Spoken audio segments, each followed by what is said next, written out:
Selamun Aleyküm ve Rahmetullahi ve Berekatuhu. Kardeşlerle Gürcistan'ın qərb bölgesindeyik.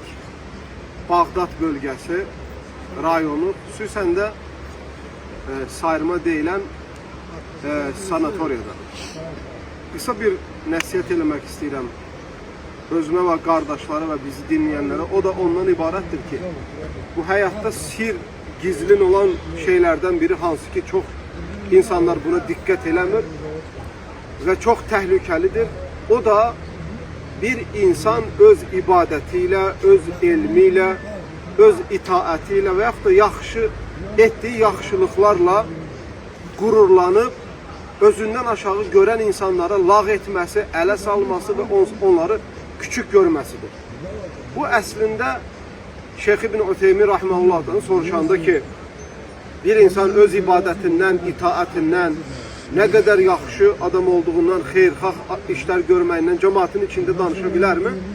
Şeyh İbn Ütheymin rahimehullah deyir ki, ixlas kənar, əslində bu şeyler danışmağın özü təhlükəlidir. Çünkü hətta itaatına, ibadetine belə gözləyə bilər. Yani başkasının gözdəyməyiyle sen o ibadetten, itaate məhrum ola bilərsən. Ona göre sen bir taraftan göz değmesin diye bunu koru, bir taraftan ihlas taraftan bunu koru, bir taraftan da bu şeyle gururlanma ki başkalarına lağ edemeye getirip çıkartsın ve onlara lağ elediğine göre Allah onun əksiyle seni imtihanı çeksin. Ve bu da tehlikeli.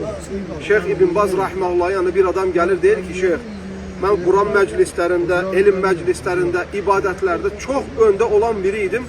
Müəyyən bildiyim günahlar ettiğimi de hatırlamıram. Birdən-birə ibadətdən, itaatlərdən, elm məclislərindən soyudum.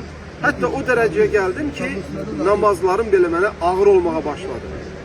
Der Şeyh İbn Baz belə nəsihət eləyib ki, ola bilsin ki, kimlərisə sən küçümsəmişsən, yaxşı ibadət eləmirlər deyə, elm məclislərində deyil deyə onları alçaqlamışsan və onları alçaqladığına görə Allah səni onların düşdüyü vəziyyətə salır. Ve tələbələri deyir ki, elə gerçekten sirlerden biri budur. Ona göre aziz kardeşler, biz hem ettiğimiz ibadetleri, xüsusən də Allah'la öz aramızda olanları muhafaza edip korumamız lazımdır. Korumaya çalışmalıyız. Hatta muvaffak olmayan insanları da yukarıdan aşağı bakmamak lazımdır. Sahip olduğumuz nimete göre Allah'a şükür eləməmiz ve başkalarının da hidayete gelmesi için Allah'a dua eləməmiz lazımdır. Allah bizi bu kəslər